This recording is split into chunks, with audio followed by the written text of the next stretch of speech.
What's up, Bert? What's up, Father Lou? What's up, Dark True?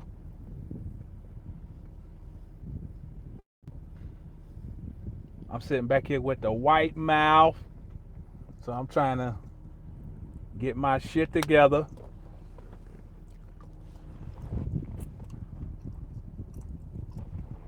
All that jazz 3. What's happening? Yeah, that's what's up, Bert. Glad you caught one. Impromptu. Impromptu. Just figured I would talk about something I've been wanting to, chit chat about. What's up, Void? That's a badass handle right there. Void. One word. Void. um. All right. We'll make this brief. Let's see who is that. Right. That Kali, right? That's what's up. Okay. So thank y'all for tuning in. Let's get it in just real quick. And once again, maybe not so much uh, deep metaphysics, more so than game. But as always, everything is everything. So when I was in college playing football, uh, the second coach that I had, because the coaches that recruited us or recruited, my class, they got fired after my sophomore season, I think. Yeah. So the new head coach that came in, one of his things he used to say was, "God damn guys, act like you fucking been there." That was his thing. Act like you've been there before. Act like you've been there before. And where the hell did I go? Boy, I done turned up a street. Uh, he would always say, act like you've been there. Um, and I was thinking about that the other day, and I was like, that was uh, that was a lot in that statement. Although he probably didn't know it, but there's a lot involved in that. Just think about this. Act like you've been there before.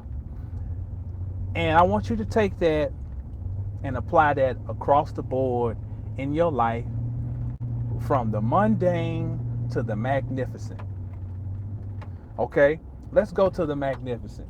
Okay, we do all of this talking about uh, I'm a god, I'm a goddess, I am divine, I am, all the stuff that we do. Make ourselves feel better. Sometimes we don't even believe it all the time. But um, let me tell you a little quick story, personal story. I think I've shared this before. Okay, from December of 2003 is when I first started training. Okay, I worked at this huge gym, and I stayed there until late March of the next year, which was 2004, and I started my own thing at that time. And by the time, let's see, by I started in 2004, independent contractor. By 2006, I had my own gym, and by 2007, I had moved to another gym, and then by 2000, let's see, 9, shit just took off and went bananas. Uh, all of a sudden, I'm not just making six figures, I'm making well into the six figures. Okay, money wise. Now, come on, little girl, you get your ass hit. Um, okay, so check this out. growing up, I've told this story before, this little joke about how I would go out and work for my old man in the summer, me and my homeboy. And my old man would pay us at the end of the summer, and I'd go to this little discount store, and I would buy up about 10 pairs of shoes for about $50. Real rap, okay? Until I got to school, and them motherfuckers started clowning me. And I realized something called name brands. That's when I became brand conscious, okay? Uh, so, I always had a thing for shoes, though. I always liked having multiple colored shoes, and you know, I used to really like to have my outfit and my shoes coordinated. So, fast forward again, it's 2009, and when I tell you I'm making money, it's like everything I touch is turning to gold. All right, see the young lion got to make his presence felt. Let me see if I can make this as quick as I can. When I started making this money, now I always knew that I was great at what I did. I knew I was on top of my game. But when the money started coming, that really confirmed that, what I had thought was real. Like, man, I'm really good at this shit. I got a knack. I got tapped into my own form of mastery of this. Okay? So check out me being a Negro. What do? I don't even know if this thing is still in business. I'm sure they are.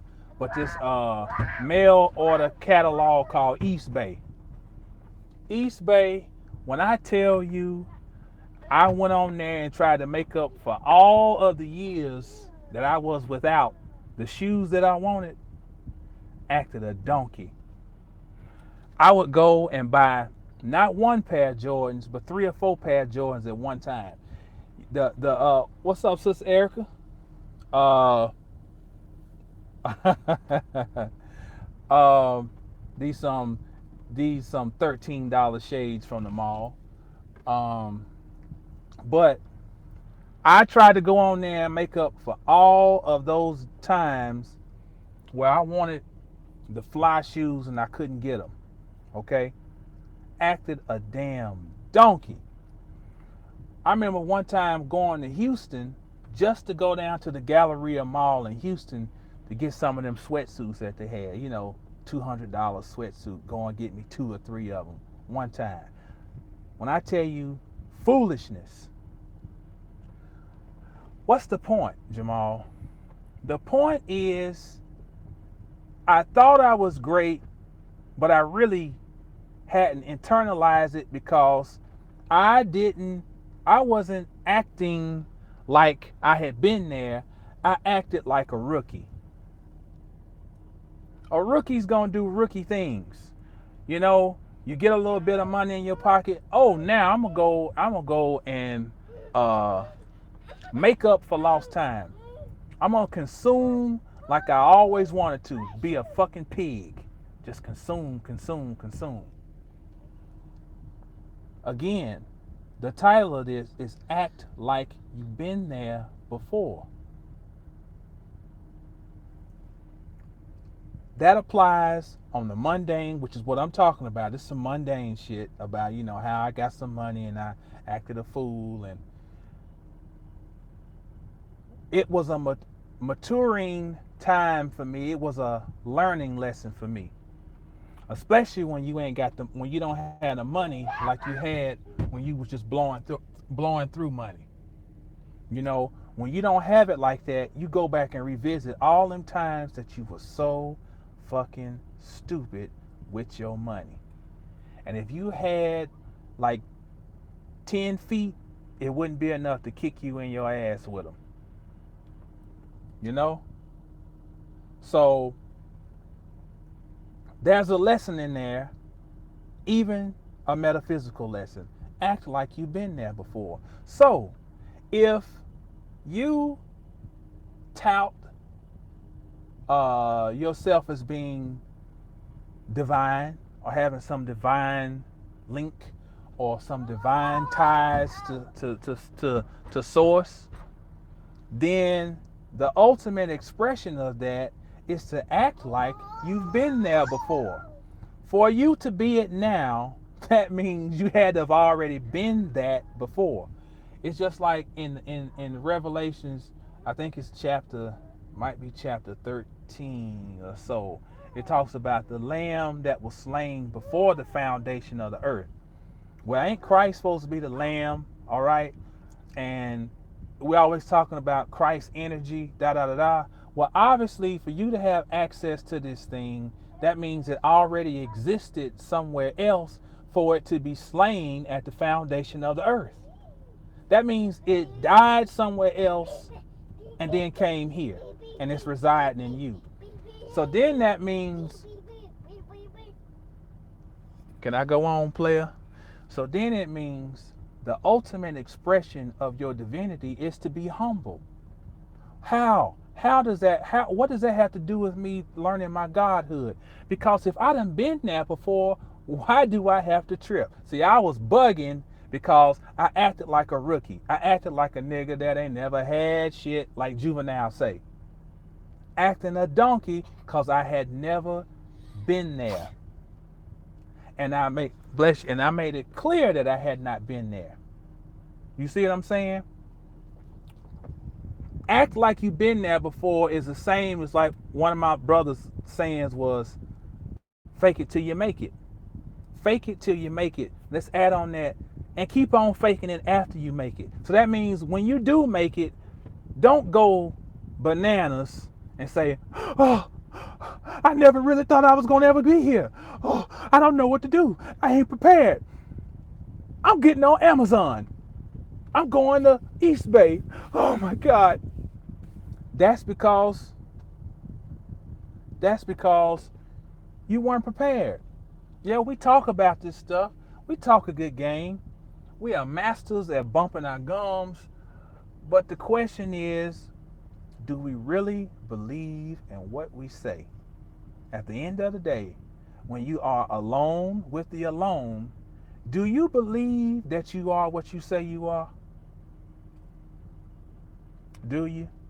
Because if you do, then that means when these things start manifesting that show you in real time your power, you will be able to handle that motherfucking shit.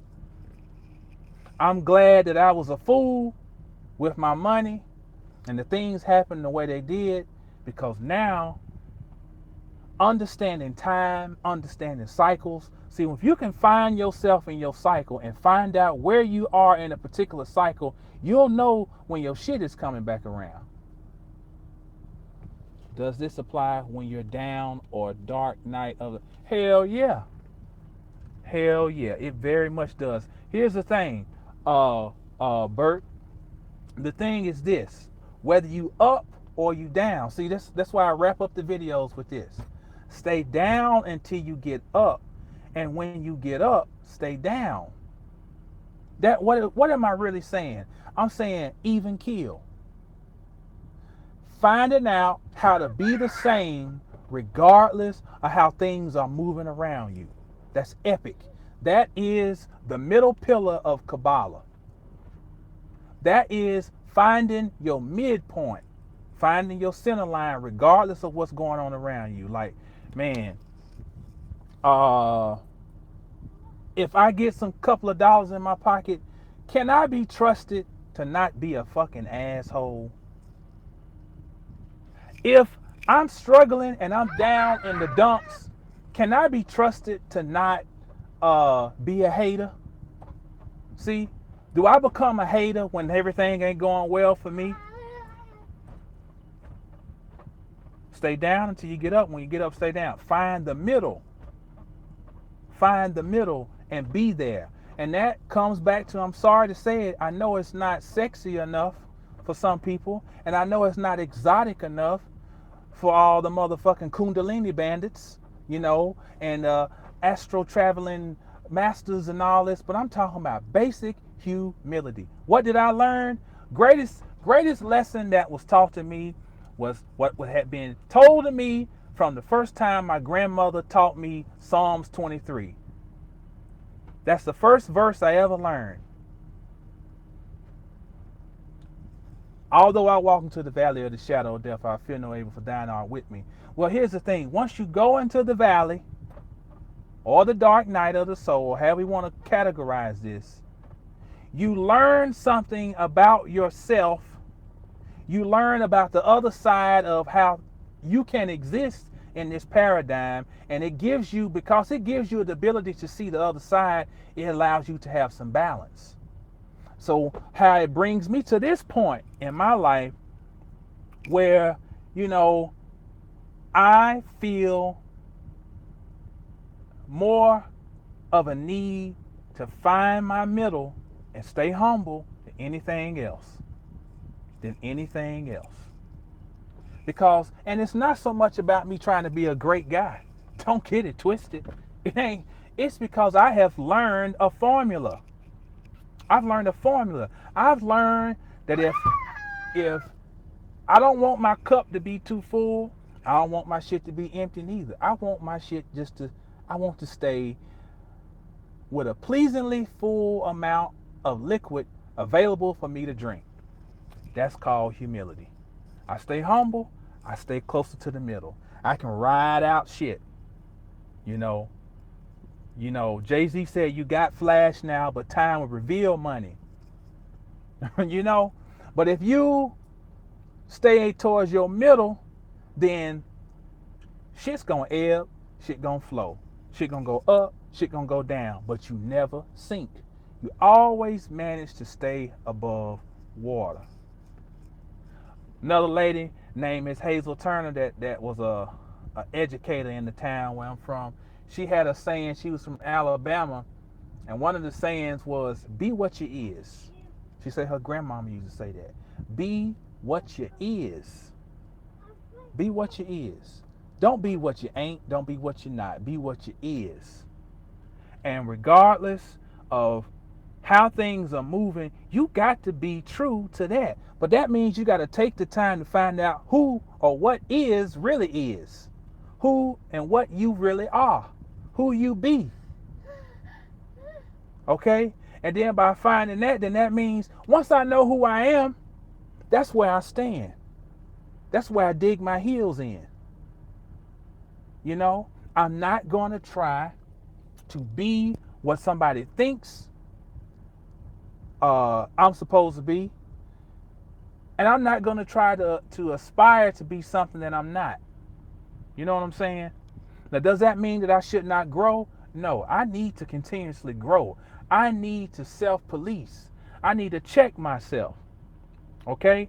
But I need to do it under my terms to better myself and not to create this facade that I'm something that I ain't. I ain't. There's a lot of things I could do. Pass that motherfucker. Hey, we taking checks, cash, debit cards. If you got a good set of tires on your shit, we'll take that. We got a nigga at the back pew that can take them tires and them rims off your car. We taking all done. Yeah. We here's the thing.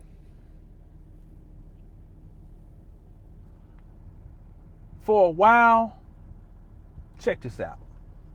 Let's wrap it up with this. I'm big into etymology. When I first discovered the etymology of the word money, and that money comes from the root men, as an M-E-N. So M-E-N is the same root as menstrual. So we know then that money denotes mind. Money is talking about something with the mind. And then if we're talking about the mind, we're talking about energy, all right? I used to be the person that would talk shit about money, this and that, and blah, blah, blah. And the real money is your mind, da, da, da, da. No, all money is your mind. All money is your mind. Where's your mind at? What mind state are you in? See, The reason I acted a donkey and I wasn't prepared is I didn't have my why intact. Okay? And my why, it was more of me chasing a what. What is I want to fulfill this void that I've had since childhood, that I wanted to be that dude, as far as all the fly shit. But I didn't go as far as to examine why do you have money? Okay? Because I didn't understand what money was. But then when I started doing more studying, I put a negative connotation. I attached a negative connotation to money because I was still in my feelings and rebellious about my failures. I'm a multiple failure. Failed several times at things. But I've also been wildly successful. So I've seen both sides. Okay? So that now, after I have some time to step back and mature and grow and take my motherfucking licks. You can't be no punk. When you fuck up, you gotta take your licks like a man, take your licks like a woman. You say you're a god, goddess, take this motherfucking whooping then. Take it. Take it on the chin, take it on the ass. Because you asked for it and you earned it. But by taking it, guess what's gonna happen? You gonna grow. You gonna grow. If you allow yourself, and then you gonna start, your perspective is gonna start changing on things. You're gonna see things differently.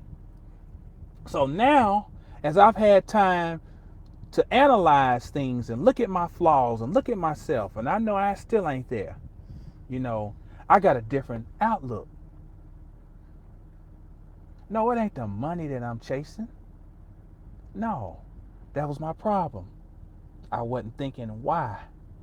Now I'm a little wiser. It is what I am in the pursuit of is the way that I view the world. My life should reflect the way I see the world and the cosmos.